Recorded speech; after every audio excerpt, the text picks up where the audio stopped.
మొత్తం ఈ సొరకాయను శుభ్రం చేసుకొని చిన్న ముక్కలు కోసుకున్నాం. దానికి కావాల్సిన ఐటమ్ రెడీ ఉన్నాయి. స్టవ్ అంటు పెట్టినాం. స్టవ్ పైన మట్టి కంతులు పెట్టాము. 2 చెంచాల నూనె పోసాము. 1 చెంచాడు పోపిత్తులు, 1 చెంచాడు జీలకర్ర, మెంతి, కళ్యామాకు, ఉల్లిగడ్డలు, పచ్చిమిర్చి, కొత్తిమీర, 1 చెంచాడు పసుపు, 1/2 చెంచాడు ఇంగు, 1 చెంచాడు అల్లం వెల్లిపాయ, పచ్చివాసన మీద గొలుసుకోవాలి.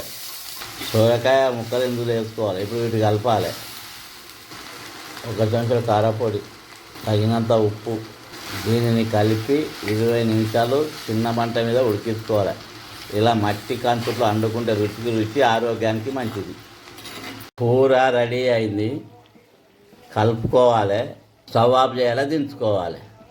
అబ్బా, ఆనపకాయ కూర రెడీ అయింది. గుమగుమలాడుతుంది. వేడివేడి అన్నంతో కానీ చపాతీతో కానీ తింటే చాలా రుచిగా ఉంటుంది. ఎందుకంటే ఇది చెట్టు పైన తెచ్చుకొని ఇప్పుడే తెచ్చి వంట చేసింది కాబట్టి ఇది చాలా రుచిగా ఉంటుంది. అది మళ్ళీ మట్టి కంచుట్లో. ఇది ఆరోగ్యానికి చాలా మంచిది.